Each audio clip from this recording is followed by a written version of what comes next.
Ewan, can Yes. you tell me a little bit about who is Christopher Robin?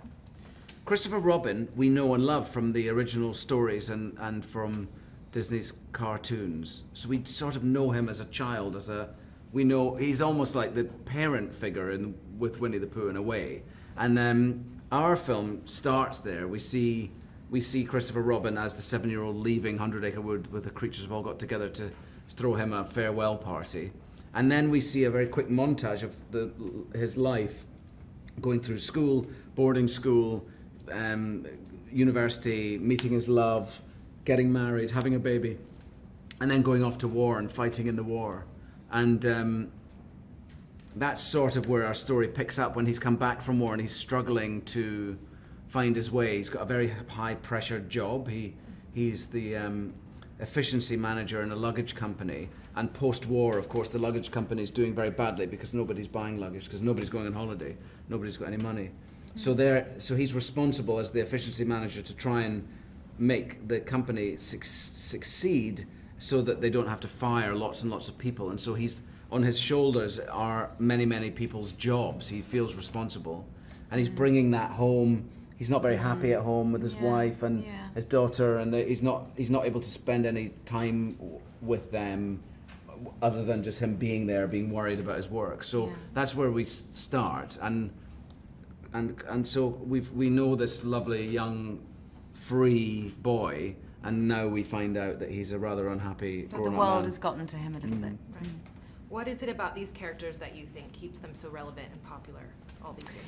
There's a real charm to them. I think it comes from the writing. And A.A. Milne, I think, wrote these such beautiful, innocent, pure characters that children immediately respond to. But then reading them again as adults, there's this, in Pooh's kind of literal, matter-of-fact saying what he sees, he ends up saying things that are actually quite profound.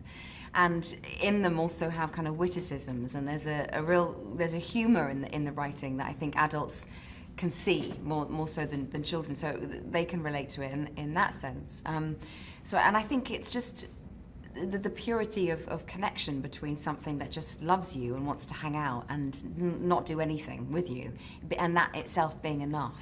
I think it's a great antidote to a much fast-paced modern life that we live in. Thank you. What's your personal favorite Poohism, either of you? I like that one where he talks about what what does he say? I can get to where I'm going by leaving where I've been. Gone. I often find where I'm going. I can't remember. I don't have one. I like it when he says rumbly in my tumbly. I like the one where I love the Poohism I love is people say nothing's impossible, but I do nothing every day. And a classic example of a bear who says something in quite a naive way, but actually it's quite profound, because I think today it's quite hard to do nothing. It's quite hard to sit there and not do anything. Yeah. Did working on this film bring back any childhood memories for you guys? Yes, I spent a lot of time in the wood. I come from a very small town in Scotland, in a town called Crieff, and it's built on a hillside that's surrounded by this woodland. And so I spent a lot of time in a wood when I was a kid, just knocking about with my friends or on my own with my dog or whatever, and sort of making up games and just I don't know what we did, but we spent our whole summer holidays in there. I'd leave in the morning and I'd come home at night, and my parents, I have no idea what I'd been up to. It didn't matter. Didn't matter. Time, no concept of time. Long days. I found that. I remember summers growing up in Kansas City, where my father's side of the family are from, and similar to you, and of going outside and just hanging out with kids in the neighborhood, and not really particularly doing anything, but going from kind of yard to yard and just walking around and seeing who we could see and say hi to people, and just playing and spotting lightning bugs just at night time. And it was just the sense of kind of the summer's never ending and everything expanding. It was beautiful. Lovely.